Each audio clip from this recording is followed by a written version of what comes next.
La Segunda Guerra Mundial en color. La tormenta que se cierne. 1 de septiembre de 1939. Las tropas alemanas se internan en Polonia dispuestas a conseguir una rápida e incontestable victoria.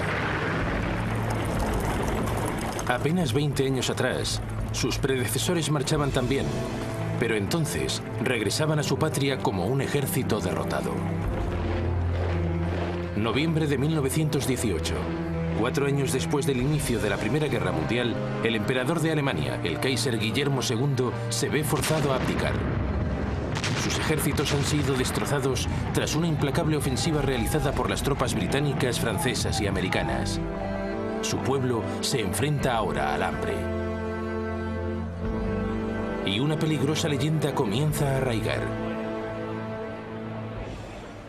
Los generales y las tropas se quejan de no haber sido derrotados en el campo de batalla, sino traicionados por sus propios políticos cobardes.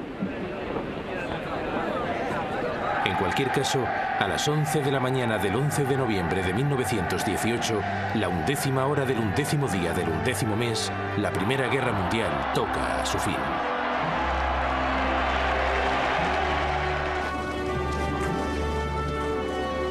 Al mes siguiente, el presidente de Estados Unidos, Woodrow Wilson, llega a Europa, donde promete crear un nuevo orden mundial. Convence a los líderes mundiales para que suscriban una nueva Sociedad de Naciones. En el Tratado de Versalles, acuerdan que en adelante los conflictos entre países no se resolverán en el campo de batalla, sino mediante discusión en el seno de la Sociedad de Naciones. Los pueblos de Europa son liberados. El Imperio Austrohúngaro, aliado de Alemania, es desmembrado. Se crean además nuevas naciones: Austria, Polonia, Hungría, Checoslovaquia, Yugoslavia, Letonia, Lituania y Estonia. El territorio de Alemania queda notablemente reducido. Pero este proceso es una bomba de relojería. No todos festejan el nacimiento de países como Checoslovaquia. Algunos de estos nuevos estados albergan importantes minorías alemanas. En el futuro, el anhelo de reunir todas las poblaciones alemanas se irá adueñando de Europa. El pueblo alemán, destrozado por la guerra, sufre aún una humillación final. Es obligado a pagar 6.600 millones de libras a Francia y Alemania en concepto de reparaciones. Una suma desorbitada que difícilmente podrán afrontar. Y cuando Wilson regresa a América, su nuevo orden mundial se desmorona de inmediato. El Congreso de Estados Unidos decide que no se puede arriesgar a involucrarse en una nueva guerra en Europa. Rehúsa adherirse a la Sociedad de Naciones y Estados Unidos se recluye en el aislacionismo. Ahora Alemania es una nación muy distinta. Continúa siendo el país más grande de Europa, pero su monarquía militarista se ha ido a pique. Se ha convertido en una democracia. Pero su gobierno, la denominada República de Weimar, pronto se ve sacudido por una serie de episodios convulsos. Se prodigan los enfrentamientos callejeros entre nacionalistas de extrema derecha y comunistas que intentan poner en marcha una revolución. Más adelante, en 1923, el país se ve asfixiado por una hiperinflación cuyo porcentaje aumenta en varios centenares en un solo mes. Los ahorros del pueblo llano se esfuman. Se crea así el terreno abonado para una nueva modalidad de agitadores políticos de extrema derecha. Entre ellos, Adolf Hitler. Hitler nació en Austria. Luchó valerosamente como soldado en la Primera Guerra Mundial y fue condecorado con la Cruz de Hierro. De regreso a Alemania, se establece en Múnich y su encendida oratoria enseguida le permite hacerse con el control del pequeño Partido Nacional Socialista o Partido Nazi.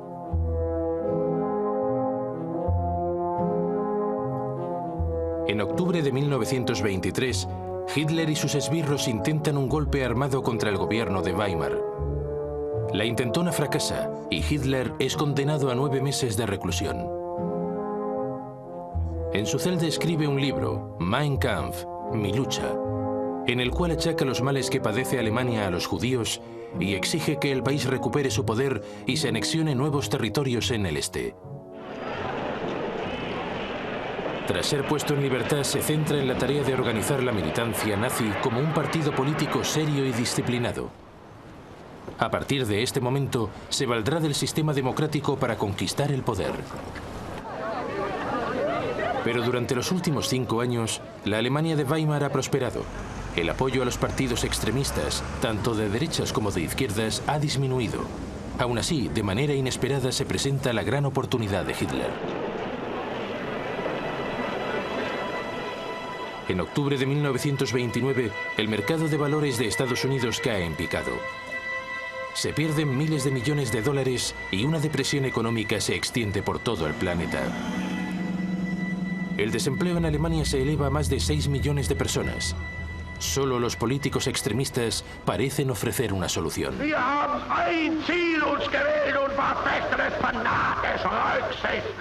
Políticos como Hitler.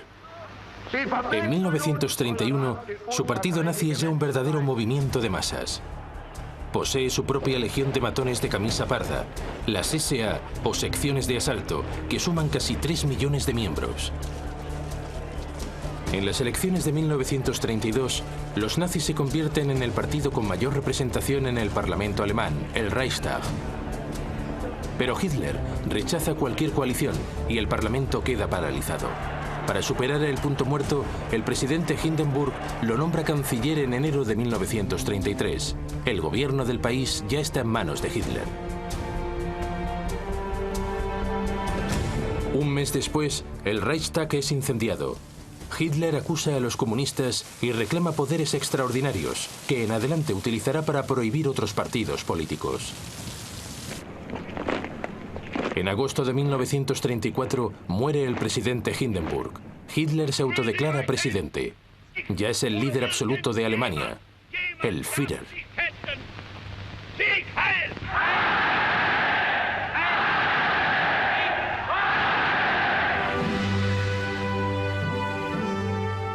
De buen principio, nada parece indicar lo que habrá de suceder.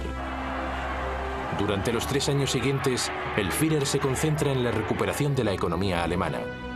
A fin de reducir el desempleo, invierte millones en obras públicas, que incluyen 8.000 kilómetros de red de autopistas. Pero en secreto, gasta también grandes sumas en un programa de rearme a gran escala. En virtud del Tratado de Versalles, el ejército alemán se vio limitado a únicamente 100.000 efectivos. El país tiene prohibido poseer fuerzas aéreas, tanques o submarinos. Aquel pequeño ejército ha triplicado ya su tamaño. En 1935, Hitler hace públicas sus intenciones. Da a conocer sus flamantes fuerzas aéreas, la Luftwaffe.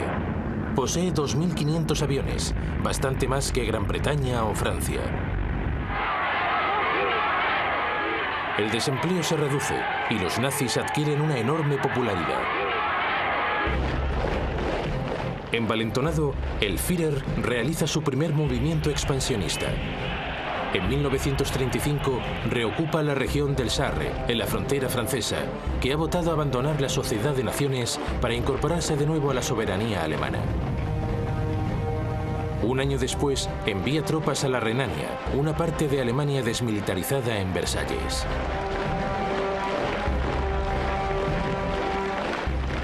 Por el momento, muchos consideran que Hitler se limita a reclamar lo que pertenece legítimamente a Alemania. Ni Gran Bretaña ni Francia expresan objeción alguna.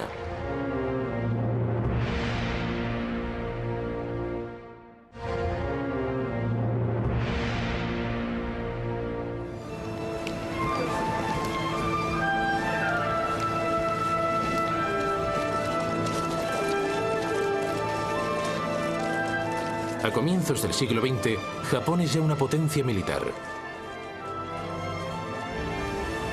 Derrota a Rusia en una guerra en 1905 y lucha junto a los aliados en la Primera Guerra Mundial.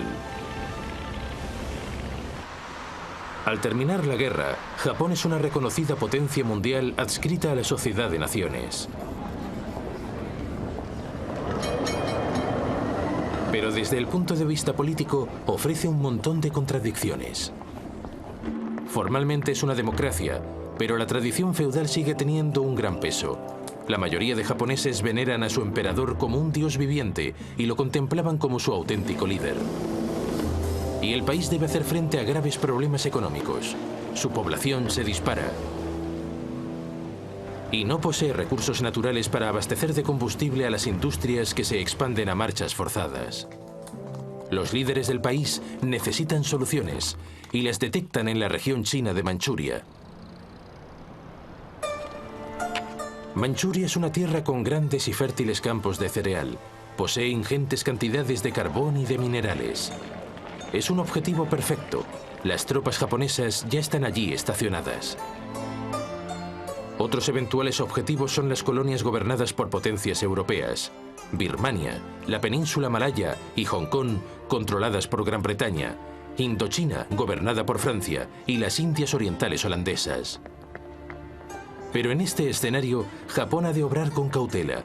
No es cuestión de provocar a la otra gran potencia del Pacífico: Estados Unidos.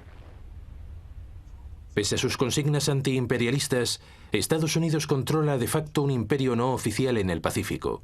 Las Filipinas, Guam y un puñado de islas se encuentran bajo su dominio directo.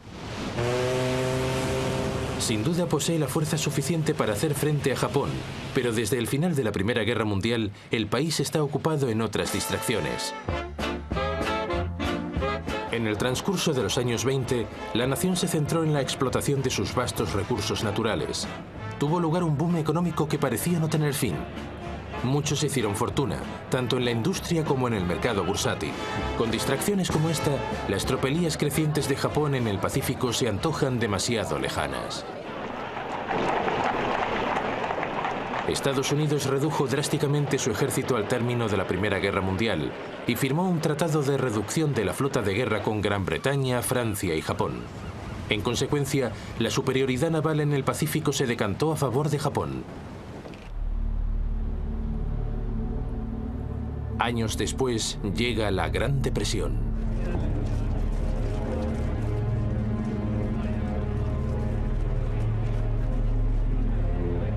Cuando el desastre económico se generaliza, la cuarta parte de la población pierde su empleo. Decenas de miles de personas se quedan sin hogar y deben alojarse en barracas. Si antes América estaba distraída por la diversión, ahora lo está por el dolor. Para Japón es el momento de mover ficha.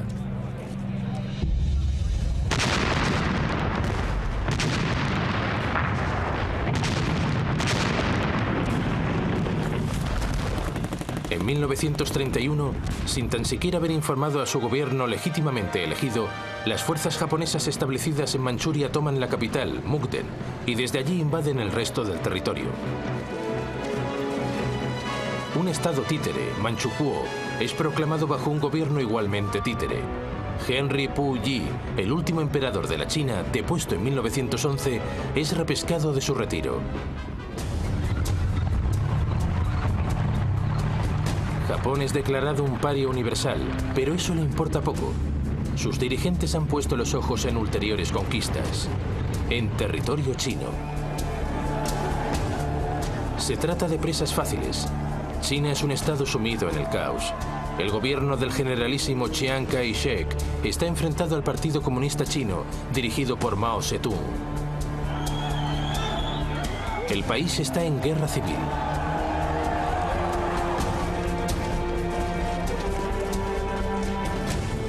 En 1936, como preludio de la invasión, los japoneses firman un pacto con Hitler. El objetivo es protegerse de cualquier ataque de la Rusia soviética cuando actúen en territorio chino. Más adelante, en julio de 1937, los japoneses provocan un incidente con las tropas chinas e invaden el país.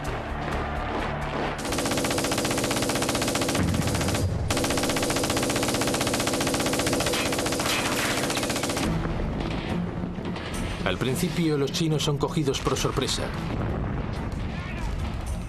Pero enseguida oponen una feroz resistencia. Los comunistas luchan incluso junto al Kuomintang en un frente unido.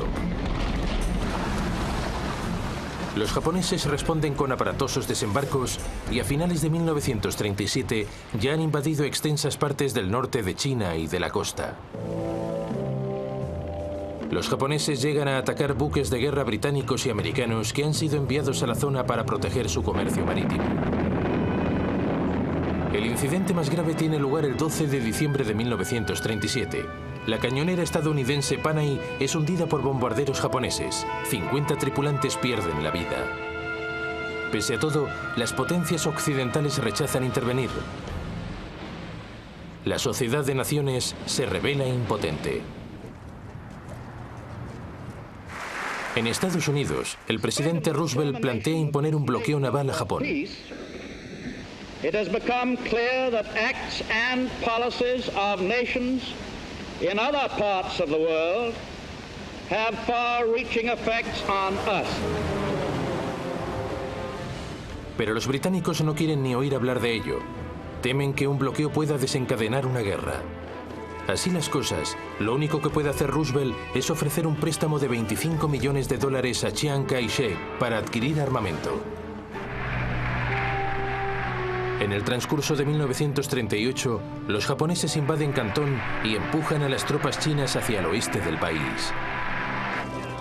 Toda la retórica de la Sociedad de Naciones, todas las promesas de frenar la agresión internacional han caído en saco roto. Y ahora las potencias occidentales deberán hacer frente a agresiones cada vez más cercanas. Una posición de potente injusticia.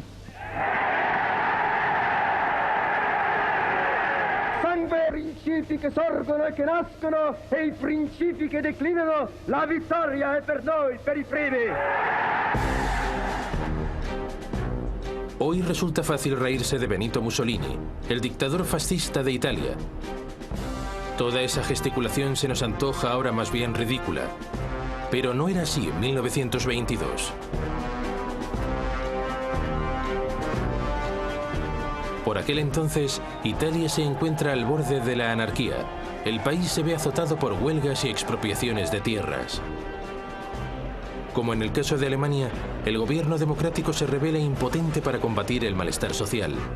Así las cosas, Benito Mussolini, periodista y veterano de guerra, decide tomar cartas en el asunto y organiza un partido nacionalista de extrema derecha, los fascistas. Con el país paralizado por la huelga general de 1922, Mussolini ordena a sus seguidores marchar sobre Roma. Ante el temor de una guerra civil, el rey de Italia, Víctor Manuel III, le encarga formar gobierno. Si realizzassero le premesse necessarie e sufficienti per una collaborazione delle quattro grandi potenze occidentali, de inmediato Mussolini aplasta cualquier oposición política y asume poderes dictatoriales. Deve cristallizzare una posizione di potente ingiustizia. En 1928 su posición parece segura. El Parlamento es designado más que elegido y todo el poder se concentra en manos del Gran Consejo Fascista.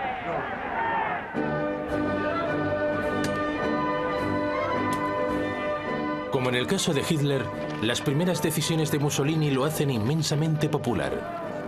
Ambiciosos programas de obras públicas proporcionan empleo y transforman la infraestructura de Italia. La corrupción es arrancada de raíz y la mafia es más o menos eliminada. El ejército italiano se refuerza sustancialmente, entre otras cosas mediante la creación de unas fuerzas aéreas modernas y avanzadas. La armada de Mussolini en el Mediterráneo es más potente que las flotas británica y francesa juntas.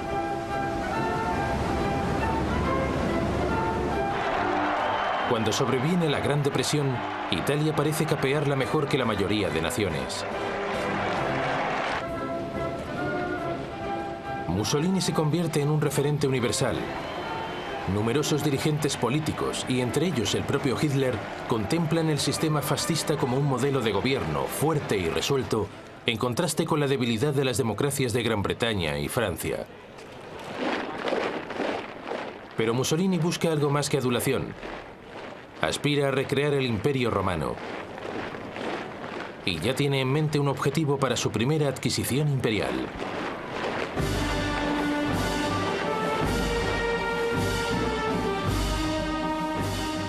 Ese objetivo es Abisinia, la actual Etiopía.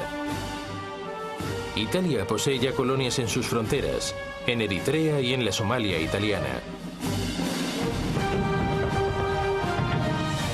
En diciembre de 1934, el ejército italiano provoca un enfrentamiento con las tropas abisinias junto a un oasis de la región de Ogaden, en el interior del territorio abisinio. Mussolini responde enviando refuerzos a Eritrea y a la Somalia italiana, y exigiendo que Abisinia pague indemnizaciones. El emperador de Abisinia, Haile Selassie, apela personalmente a la Sociedad de Naciones. Acude a ella para que sea coherente con sus ideales. Se trata de un pequeño país amenazado por otro miembro de la Sociedad de Naciones. Es la prueba de fuego. Pero la Sociedad de Naciones no reacciona. El ministro de Exteriores británico, Anthony Eden, intenta gestionar en último extremo un acuerdo de paz, pero Mussolini se cierra en banda. A principios de octubre de 1935, el ejército italiano invade Abisinia desde Eritrea y la Somalia italiana. El primitivo ejército abisinio tiene escasas opciones frente a unas fuerzas armadas equipadas con tanques y artillería.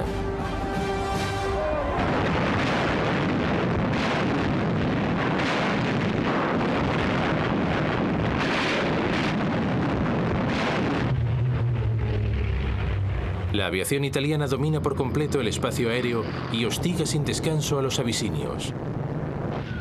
En ocasiones arroja bombas de gas, pese a que su uso está considerado un crimen contra la humanidad por el Tratado de Versalles. 6 meses después, Abisinia está ocupada por completo. El emperador Haile Selassie se ve obligado a exiliarse.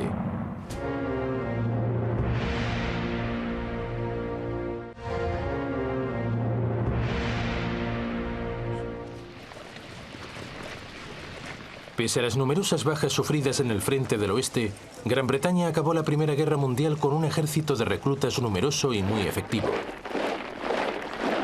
Enseguida se vio reducido a un pequeño ejército profesional concebido para supervisar el creciente imperio británico. Y al llegar la Gran Depresión, cualquier proyecto de modernizar el ejército fue abandonado. Y eso significa que en el período previo a la guerra, Gran Bretaña es económica y militarmente débil.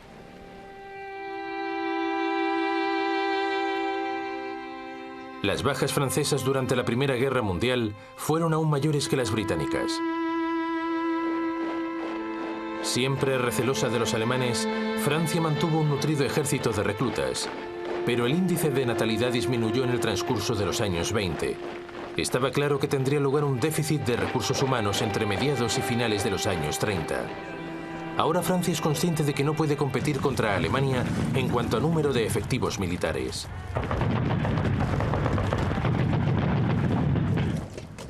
La solución consiste en adoptar una mentalidad plenamente defensiva.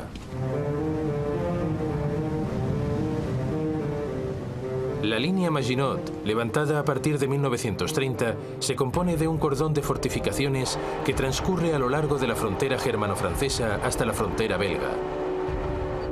Allí, teóricamente, enlaza con otras fortificaciones diseñadas por los belgas. Este nuevo enfoque militar significa que Francia únicamente es capaz de librar una guerra defensiva. No está en condiciones de lanzar un ataque contra Italia, aunque contara con el apoyo de tropas británicas. Así pues, cuando Italia conquista Abisinia, es comprensible que ninguna de las dos potencias emprenda acción alguna. Ahora mismo les parece un escenario demasiado remoto y no están para ocuparse de problemas ajenos.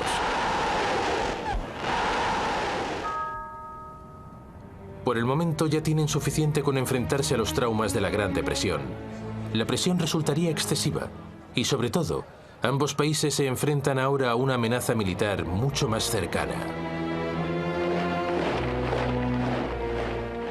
Una Alemania renaciente y rearmada.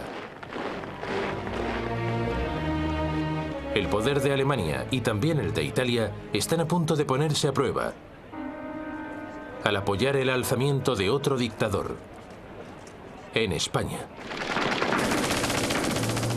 En 1936 estalla la guerra civil en España. La contienda es inusitadamente despiadada.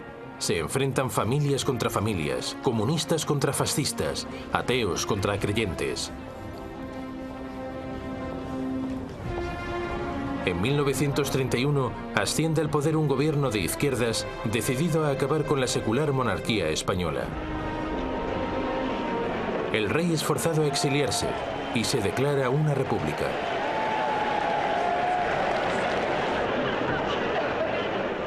En febrero de 1936, los partidos de izquierda se alían en un frente popular para enfrentarse a las fuerzas derechistas en unas elecciones generales. El Frente Popular vence por un escaso margen. Pese a que su programa de reformas es más bien modesto, una oleada de huelgas y expropiaciones inducen a la derecha a temer que un golpe de Estado comunista es inevitable.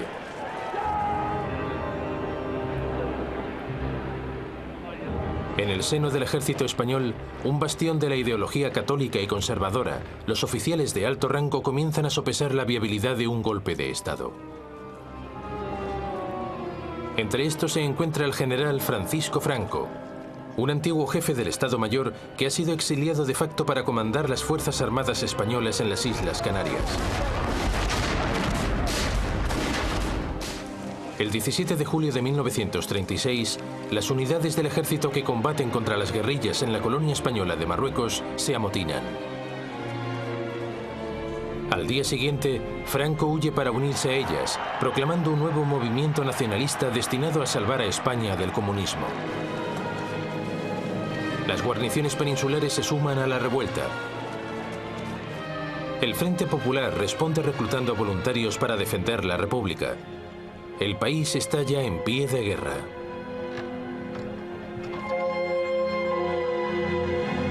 Franco topa con un problema inicial. Él y su ejército se encuentran en el norte de África y han de cruzar el estrecho de Gibraltar para regresar a España. Por eso recurre a una persona que tal vez podría ayudarlo: Adolf Hitler.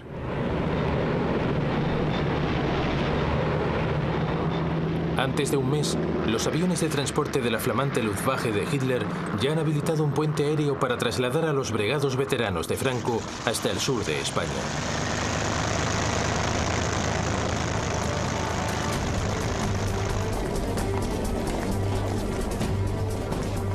Pero en esta fase del conflicto, la República aún parece poseer ventaja.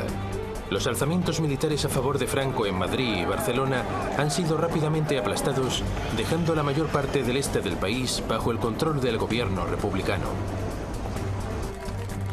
Los nacionalistas de Franco, localizados mayoritariamente en el noroeste y en parte del sur de España.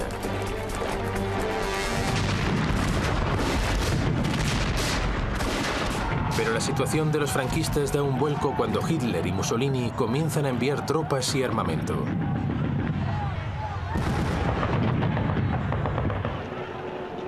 El dictador alemán aprovecha la oportunidad para poner a prueba sus nuevos pertrechos y sus dilatadas fuerzas armadas.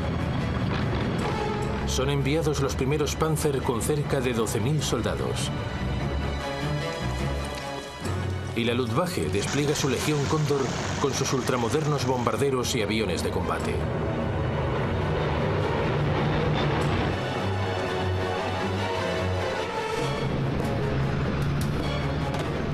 Mussolini envía un denominado Cuerpo de Voluntarios compuesto por 50.000 hombres y más de 700 aviones.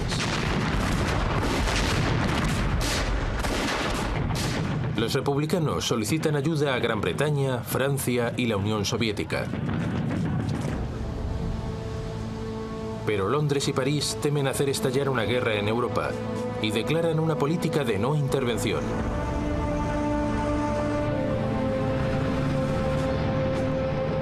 De manera harto cínica, Alemania e Italia suscriben la declaración, pero cuando se hace evidente que no dejan de enviar armas a las tropas franquistas, Joseph Stalin, el líder soviético, anuncia su disposición a ayudar a la República. Stalin está inquieto por la extensión del fascismo en Alemania.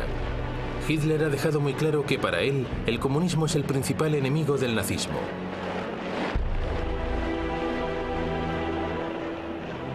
Stalin contempla el conflicto español como una manera de mantener a Alemania e Italia ocupadas mientras se fortalece el poderío militar de la Unión Soviética. Cerca de 700 asesores militares son enviados a España con tanques y aviones de combate.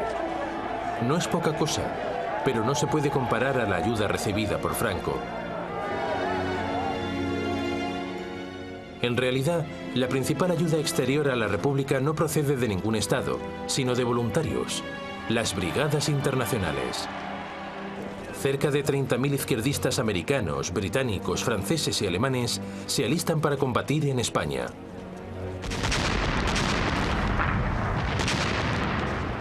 Gracias al nuevo soporte fascista, los nacionalistas consiguen abrir dos frentes. Uno avanza hacia Barcelona desde el norte. El otro, dirigido por Franco, se abre camino hacia Madrid desde el sur. A finales de 1936, Madrid está acosada por tres flancos y prácticamente sitiado. Los combates son intensos y a menudo se ven acompañados por terribles atrocidades contra la población civil. Los republicanos persiguen y asesinan a sacerdotes católicos. Los nacionalistas matan sin piedad a cualquiera que sea acusado de comunista. Las fuerzas aéreas de Alemania e Italia se despachan sin ningún miramiento contra objetivos civiles. Madrid es sistemáticamente bombardeada, pero el episodio más grave se produce en abril de 1937, cuando la ciudad vasca de Guernica es prácticamente arrasada. 6.000 civiles pierden la vida. La zona controlada por la República se reduce a marchas forzadas. Sus tropas luchan valerosamente, pero combatientes aficionados poco entrenados y mal equipados no pueden compararse a los soldados profesionales dirigidos por Franco, ni al sofisticado armamento aportado por Alemania e Italia.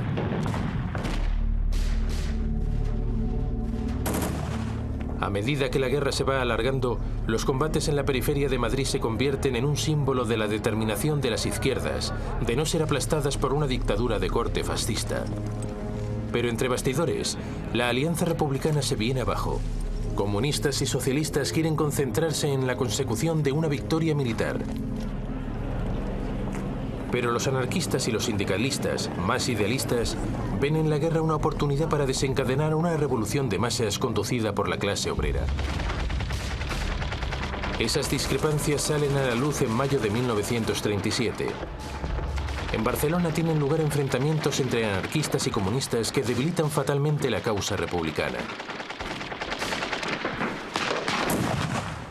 A finales de 1938, los franquistas mantienen cercados a sus enemigos en un pequeño enclave en los alrededores de Barcelona y en una zona que se extiende desde Madrid hasta la costa, en dirección este.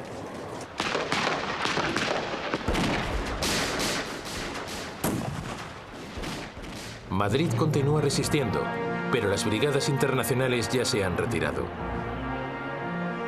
Cada vez más naciones reconocen el gobierno de Franco a medida que sus tropas se aproximan a Madrid para lanzar el asalto final.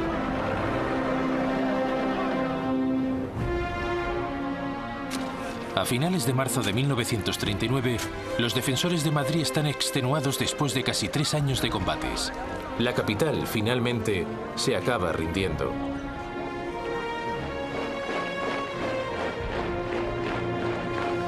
Un mes después, Franco declara oficialmente el final de las hostilidades.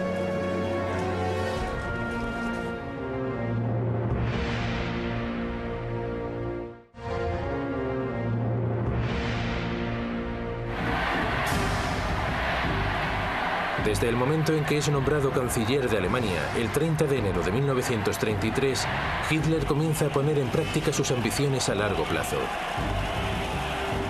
El 3 de febrero revela a sus comandantes que su objetivo final es conquistar territorios en el este de Europa y germanizarlo de manera implacable. Los comandantes reciben instrucciones de preparar una expansión a gran escala. Pese a que Alemania tiene prohibidos los tanques, un acuerdo secreto con la Unión Soviética, firmado en 1923, ha permitido desarrollar diseños de tanques y experimentar nuevas tácticas con vehículos blindados. En el transcurso de los años en que sus fuerzas aéreas han estado prohibidas, Alemania ha continuado perfeccionando su capacidad de construir aparatos civiles. Y los clubes de aviación y de vuelo sin motor suministran una reserva de experimentados pilotos. Hitler revela la existencia de la Luftwaffe en marzo de 1935. Anuncia entonces que el ejército alemán ha crecido hasta los 300.000 efectivos y que se reintroduce el servicio militar obligatorio. Gran Bretaña y Francia protestan débilmente por esa flagrante violación del Tratado de Versalles. Poco después, aunque lentamente y a regañadientes, comienzan a rearmarse. En 1934, los nazis austríacos intentan tomar el poder y unificar su país con Alemania. A fin de cuentas, los austríacos hablan alemán, si bien nunca han formado parte de un Estado alemán. En febrero de 1938 se descubre un nuevo complot nazi. El canciller austríaco Kurt von Schuschnigg protesta ante Hitler. Hitler responde exigiendo que Austria deje de maltratar a los nazis austríacos y se unifique con Alemania.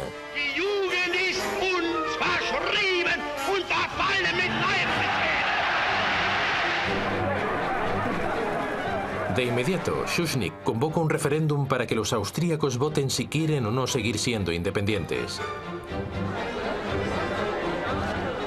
Pero el 12 de marzo de 1938, la víspera del referéndum, ante el temor de que el resultado no sea el deseado, Hitler envía sus tropas. La bienvenida entusiasta y del todo sorprendente por parte de los simpatizantes nazis facilita una invasión sin derramamiento de sangre. Al cabo de unas horas, Hitler anuncia la incorporación de Austria al Tercer Reich. Por primera vez, una nación soberana ha sido incorporada en una Alemania más grande. Una vez más, las democracias europeas no han sabido reaccionar. En verano de 1938, Hitler se lanza por su segunda presa, Checoslovaquia. Una importante minoría alemana puebla el noroeste del país, en un área conocida como la región de los Sudetes. Estos Sudetes alemanes formaban parte del antiguo imperio austríaco, pero quedaron aislados cuando se creó Checoslovaquia en 1919. Eso fue una bomba de relojería que inició su cuenta atrás en el momento en que fue firmado el Tratado de Versalles. Hitler exhorta a los Sudetes alemanes a exigir autonomía y amenaza al gobierno checo con usar la fuerza si se niega a concederla.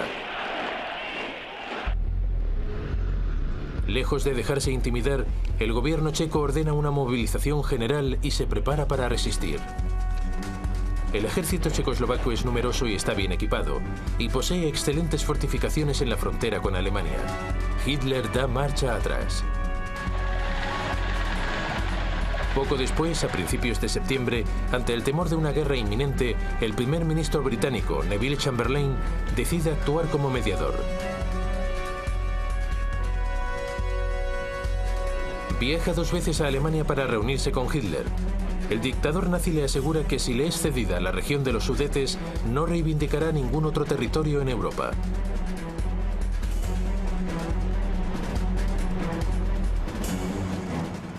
El 29 de septiembre de 1938, en Múnich, con Mussolini actuando como mediador, Francia y Gran Bretaña firman un acuerdo en virtud del cual se entrega la región de los Sudetes a Alemania a cambio de una declaración formal por parte de Hitler de no plantear nuevas exigencias territoriales.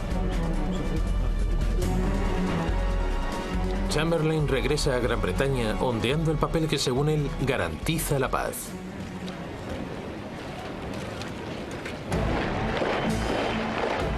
Y así, el 1 de octubre las tropas alemanas ocupan la región de los Sudetes y se apoderan de las fortificaciones fronterizas checas.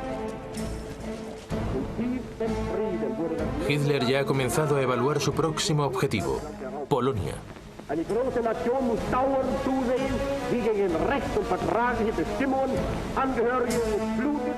Una vez más, el pretexto es una minoría alemana aislada a resultas del Tratado de Versalles.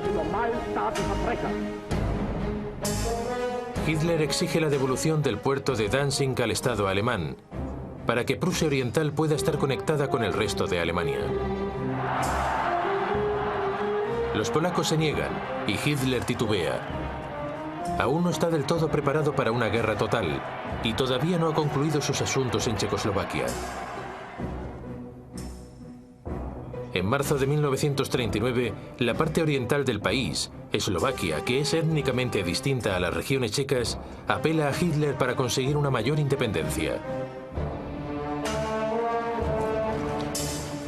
Hitler llama a Berlín al primer ministro checoslovaco, Emil Hácha, y lo intimida para que ponga su país bajo protección alemana.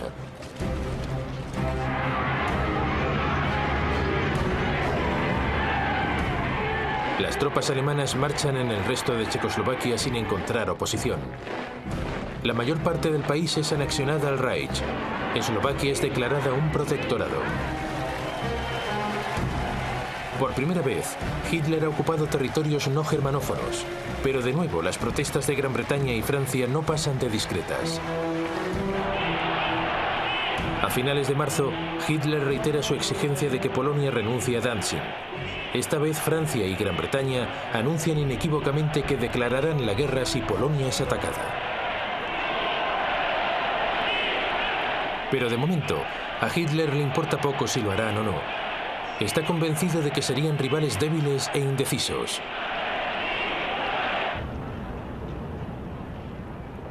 En Rusia, la preocupación de Stalin por las agresiones de Alemania es cada vez mayor. En abril propone una alianza con Gran Bretaña y Francia. Pero las negociaciones apenas consiguen avanzar y por fin Stalin tira la toalla y decide que existe otra solución para neutralizar la amenaza alemana. El 23 de agosto, la Unión Soviética y el Tercer Reich, considerados el uno al otro enemigos acérrimos, anuncian un pacto de no agresión.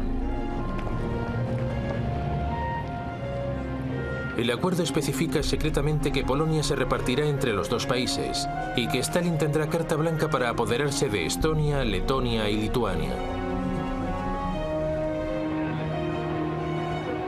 Libre ya de cualquier amenaza soviética, Hitler ordena a sus fuerzas armadas que organicen una invasión inmediata. Por la tarde del 31 de agosto, la Wehrmacht alemana está lista para el asalto.